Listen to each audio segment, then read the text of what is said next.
Selamat pagi. Apa kabar kalian di pagi hari ini? Sehat selalu buat kalian semua. Dan tentunya guys, doa terbaik buat kalian semua guys ya.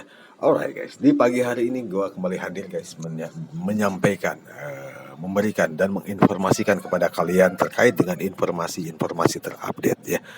Dan di pagi hari ini guys, gua ada menemukan satu artikel terkait dengan penjelasan Permenaker nomor 5 tahun 2023 yang sudah disahkan oleh Menteri Ketenagakerjaan Ibu Ida Fauzia pada tanggal 8 Maret ya 2023, di mana disinyalir guys bahwa peraturan tersebut guys ya, peraturan tersebut adalah merupakan permintaan atau request dari pengusaha guys ya.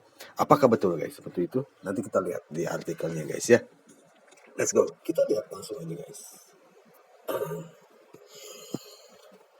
Ini dia guys. Ada pengusaha di balik aturan eksportir boleh potong gaji karyawan 25%. Hari Sabtu tanggal 18 2023 jam 5.58 menit. Alright guys, masih baru nih guys ya.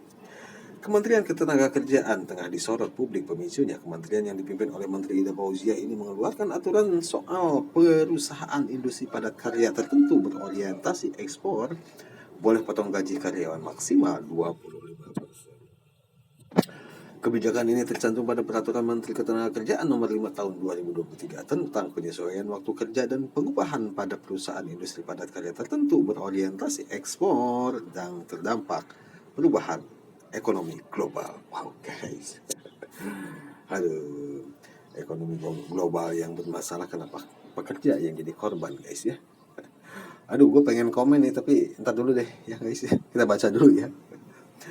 Oke, pihak Kemenaker pun buka suara merespon sorotan publik terhadap aturan tersebut. Dirjen Pembinaan Hubungan Industrial dan Jaminan Sosial (PHI) Jamsos Kemenaker Indah Anggoro Putri mengatakan Permenaker tersebut diterbitkan pemerintah karena merespon dinamika global, ekonomi, dan geopolitik yang berdampak pada kondisi ketenagakerjaan. Itu adalah dalih yang basi guys ya. Basi menurut gua. Jangan langsung berpikir Menaker mengizinkan gaji dipotong, enggak, kata Indah dalam konferensi pers di kantor Kementerian Ketenagakerjaan Jakarta Jumat tanggal 17 bulan 3. Alright guys. Indah menjelaskan sebagai dampak dari gejolak kondisi global tersebut terjadi penurunan nilai ekspor Indonesia di sektor non-migas. Angkanya turun cukup signifikan dari 44,15% dibanding bulan sebelumnya, mencapai 21,4 miliar. Oh, wow. Angka ini berdasarkan atas data Badan Pusat Statistik Februari 2023. Tujuan untuk memberikan perlindungan bagi pekerja buruh dan perusahaan supaya perusahaan dan juga bisa sustain. Kadang pekerja juga berpikir Kemenaker harus selalu berpro pekerja. Peraturan bukan hanya untuk buruh, tetapi mereka harus tetap bisa bekerja kalau perusahaannya eksis dan sustain, kata Indah. Ini masih alasan yang basi menurut gua guys ya. Aturan ini diterbitkan untuk melindungi pekerja, bahasanya seperti itu guys ya. Tetapi entahlah pelaksanaannya mau seperti apa guys ya. Sudah jelas ya, pemotongan gaji adalah suatu hal yang menurut gua adalah pelanggaran menurut gua ya. Oke. Indah kembali menekankan Permenaker ini lahir demi melindungi pekerja dan industri itu sendiri. Oke. Peraturan ini berlaku selama 6 bulan dengan cakupan industri tertentu. Oke. Berikut fakta-fakta penting terkait aturan potong gaji tersebut. Kita lihat di halaman 2 guys. Nanti kita kasih komentar guys ya, tanggapan terkait dengan artikel ini ya. Kita baca dulu guys ya, biar tidak gagal paham. Indah mengatakan penyesuaian gaji dan waktu kerja karyawan hanya boleh dilakukan oleh 5 industri di sektor padat karya yang terkena dampak. Kelima industri tersebut antara lain, nah ini guys, bagi kalian nih dengerin ya, pekerja nih, buruh. Kelima industri tersebut antara lain industri tekstil dan pakaian jadi, industri alas kaki, industri kulit dan barang kulit, industri furniture, dan industri mainan anak. Perusahaan yang dimaksud merupakan perusahaan yang melakukan pembatasan kegiatan usaha akibat perubahan ekonomi nasional, kata Indah. Indah menekankan langkah penyesuaian upah dan jam kerja ini pun tidak bisa serta-merta dilakukan oleh perusahaan. Perusahaan harus memenuhi beberapa kriteria. Pertama, 200 orang yang udah saya sebutkan ya. Ini pernah gua sebutkan kemarin ya, 200 orang, 15% biaya produksi, dan permintaan pasar guys ya, itu ya. Indah juga menegaskan langkah penyesuaian yang dilakukan perusahaan juga harus berdasarkan kesepakatan bersama dengan para pekerjanya. Kemenaker sendiri telah menghimbau kepada para pengawas ketenagakerjaan di seluruh Indonesia untuk memantau jalannya kesepakatan tersebut. Wow. Apakah mungkin bisa bekerja maksimal guys ya, pengawas ketenagakerjaan ya? Gua kayaknya sih agak pesimis guys. Nasib THR karyawan. Oke, lanjut. Lebih lanjut ia mengatakan, menegaskan bahwa tunjangan hari raya alias THR karyawan tidak akan terpengaruh dengan disepakatinya penyesuaian upah pasca penetapan Permenaker tersebut. THR tetap akan dibayarkan 100% gaji. Jadi yang sudah disepakati tidak mempengaruhi hak pekerja. Jadi gaji terakhir sebelum kesepakatan itu menjadi panduan untuk THR salah satunya guys. Atau juga jika amit-amit terjadi ternyata sudah disepakati dan dalam 6 bulan terjadi PHK, tidak terpengaruh guys. Jadi tetap pakai gaji yang lama guys ya, bagi kalian nanti yang terkena dampak PHK guys ya. Bukan gaji yang disepakati yang baru gitu ya, bukan ya. Adapun persoalan ini tercantum dalam pasal 12 Permenaker nomor 5 tahun 2023 disebutkan besaran upah yang dibayarkan kepada pekerja setelah penyesuaian upah tidak berlaku sebagai dasar perhitungan iuran dan pembayaran manfaat, jaminan sosial, kompensasi, pemutusan hubungan kerja dan hak lainnya. Sementara itu pada pasal 12 ayat 2 juga menyebutkan upah yang digunakan sebagai dasar perhitungan hak pekerja termasuk THR menggunakan nilai upah terakhir sebelum penyesuaian upah berdasarkan kesepakatan ya. Jelas guys ya. Jadi THR tetap menggunakan upah yang lama guys. Begitu juga dengan besaran jaminan sosial ketenagakerjaan atau jam sostek yang dibayar oleh perusahaan. Perusahaan juga masih tetap wajib membayarkan sesuai dengan besaran upah yang ditetapkan sebelumnya. Oke. Ada perusahaan yang komplain, Bu, ini kenapa kok gak diturunkan aja bayar jam sosteknya selama 6 bulan? Enggak, jadi jangan berpikir kita terlalu pro ke pengusaha juga, kata Indah. Wah, gitu ya. Bukankah ini peraturan terbit karena permintaan mereka? Pikirkan itu ya Bu Indah. Kita langsung ke halaman 3 guys.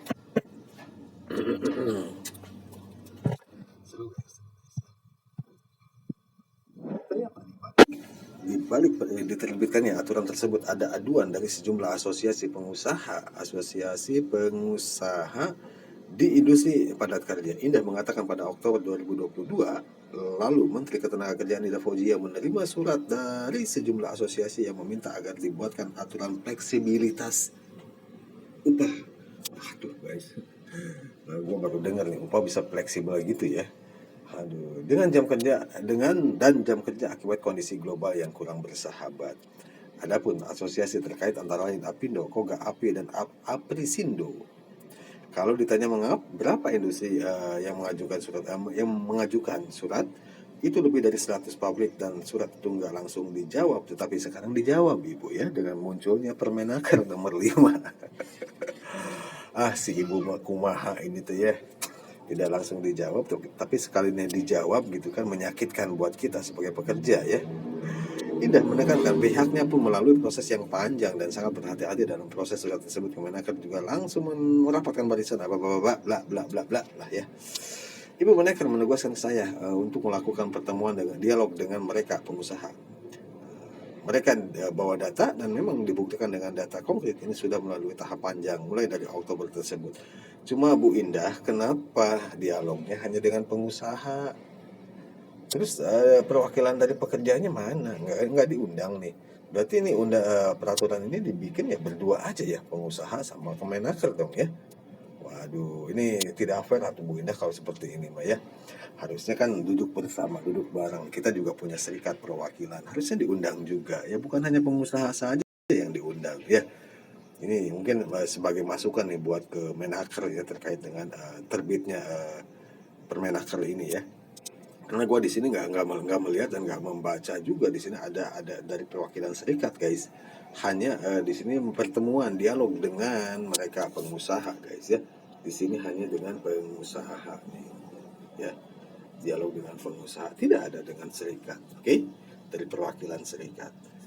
Dan di sisi lain juga ia menegaskan dengan pembentukan regulasi ini bukan berarti menunjukkan pemerintah lebih mendukung kepentingan pengusaha, justru sebaliknya. Pemerintah ingin melindungi pekerja sekaligus industri tempat mereka bekerja agar bisa terus berkelanjutan melalui regulasi yang diawasi ketat. Bullshit bu, udah bosan dengan kata-kata seperti itu ya, melindungi pekerja. Buktinya mana guys? Tetap kan kita sebagai pekerja yang selalu jadi korban ya selama ini. Oke guys, gue sedikit menanggapi terkait dengan artikel ini ya, yang tadi gue sampaikan. Yang pertama tadi ya, bullshit ya. Semua alasan argumennya selalu basi ya untuk melindungi pekerja. Tetapi kan hasilnya kan tidak seperti itu, jauh dari yang diharapkan ya. Justru malahan kan selalu kita sebagai pekerja yang selalu dirugikan guys ya. Dan guys, kenapa gitu kan pekerja yang selalu menjadi korban gitu kan dengan alasan upah terlalu mahal gitu kan. Ya konsekuensi guys, itu adalah resiko pengusaha harusnya ya. Pengusaha dan pebisnis ya, antara rugi dan untung itu adalah resiko dalam berbisnis ya. Dan gue juga di perusahaan ya, maksudnya sejauh ini gitu kan, ketika perusahaan itu untung jarang gitu kan yang menyebutkan bahwa perusahaan gua untung nih, enggak, itu kan pasti yang sebutkannya ya itu pasti rugi dan rugi gitu ya. Perusahaan gua nih rugi nggak bisa menaikkan gaji gitu kan, atau perusahaan gua nih rugi gua harus PHK gitu, nggak ada ya. Perusahaan gua nih untung nih, wah ini bonus nih sekian ratus juta gitu ya, wah bullshit ya. hanya hanya pejabat-pejabat yang bisa seperti itu guys ya. Dan menurut gua guys ya, sebetulnya bukanlah solusi. Dari awal gue menyampaikan bahwa Permenaker ini bukanlah solusi untuk memecahkan suatu masalah ini ya, dampak dari perubahan global ekonomi global ya, bukan. Menurut gue sih tidak seperti ini. Harusnya dari pihak pemerintah yang memberikan insentif kepada pengusaha dalam hal ini yang ekspor ya, karena ya tahu sendiri guys ya, banyak yang menurut gue yang bisa dikurangin. Salah satunya adalah kasih insentif pajak ya, pajaknya kurangi guys. Lu tahu sendiri guys seperti apa kan Indonesia kan, birokrasinya seperti apa, wah jelimet guys. Berikan mereka insentif berupa pengurangan pajak gitu kan. Belum lagi kan apalagi dia ekspor ada cukainya juga cobalah gitu kan, berikan keringanan supaya dia juga win-win solution ya. Menurut gua sih win-win solution ya seperti itu ya, bukan pekerja yang jadi korban guys ya. Jadi ya harusnya daripada uang pajak, uang bea cukai dikorupsi sama tikus-tikus got, ya menurut gue sih berikanlah insentif kepada para pengusaha. Menurut gue sih seperti itu, dan itu mungkin akan membantu guys ya, membantu mempermudah gitu kan, berikan kemudahan kepada mereka untuk melakukan ekspor keluar gitu ya. Jangan dipersulit seperti saat ini kan, pajaknya luar biasa dahsyat men. Belum lagi masuk cukainya juga amazing sekali why. Jadi daripada ya uang cukai dan uang pajaknya dimakan sama tikus gitu kan ya, ya mending menurut gua sih ya berikanlah kepada para pengusaha biar mereka mendapatkan kemudahan hal tersebut guys, bukannya kita yang menjadi pekerja yang dikorbankan dalam hal ini ya. Dan ini mungkin menurut gua menurut gua ya, adalah solusi ya guys ya dari pemerintah ya, solusi dari pemerintah tidak mengorbankan anaknya gitu kan, tidak mengorbankan rakyatnya, pekerjanya gitu ya dalam hal ini. Dan solusi itu mungkin ya perlu dikoordinasikan dan perlu disampaikan dan dibicarakan lebih lanjut menurut gua ya. Jangan buru-buru menerbitkan Permenaker ini ya hanya karena permintaan pengusaha. Nggak seperti itu guys ya. Ini tidak fair menurut gua sih ya. Sekali lagi guys ya, jadi ini bukan solusi guys. Coba mungkin diterapkan atau berikan insentif kepada perusahaan ya, berupa pengurangan pajak, pengurangan cukai ekspornya dikurangi ya. Karena ya lumayan gede juga guys kalau keluar ya, ekspor keluar ya emang gede guys ya. Ya itu yang mungkin yang menjadi bahan yang harus dipikirkan kembali oleh Menteri Ketenagakerjaan dalam hal ini ya. Jadi jangan terlalu jelimet lah birokrasinya ya. Berikan kemudahan kepada mereka pengusaha yang melakukan ekspor keluar. Menurut gua sih seperti itu guys ya. Dan gimana menurut kalian guys? Apakah kalian punya solusi yang lain guys? Menurut gue sekali lagi, ini bukan solusi guys. Jangan korbankan pekerja dalam hal ini. Pekerja sudah lelah dijadikan korban sama kalian ya, dengan regulasi-regulasi yang ya notabene tidak terlalu memihak kepada kita ya. Salah satunya yaitu Undang-Undang Cipta Kerja guys ya, yang saat ini masih digugat, oke? Dan itu ya belum selesai, sekarang muncul lagi Permenaker nomor 5 ini. Dan wow guys, entahlah guys ya. Sekali lagi gua juga sangat sangat sedih ya ketika Permenaker ini muncul, dari permintaan ya, ulah permintaan dari beberapa pengusaha dalam hal ini ya, yang disebutkan tadi ya, 5 sektor tadi ya, tekstil, bahan jadi ya tadi ya, kulit, furniture dan mainan anak, itu yang kasihan terdampak ya. Dan tentunya pekerja-pekerja yang ada di sana juga ya guys, tetap sabar guys ya. Dan tetap optimis bahwa ini regulasi ini ada tidak memihak kepada kita. Menurut gua seperti itu guys ya. Bagaimana menurut kalian? Silahkan tulis di kolom komentar guys. Itu aja yang bisa gua sampaikan di pagi hari ini. Semoga bermanfaat buat kalian. Dan seperti biasa guys, sampaikan salam gua buat keluarga kalian. Jaga kesehatan kalian. Selamat pagi dan terima kasih.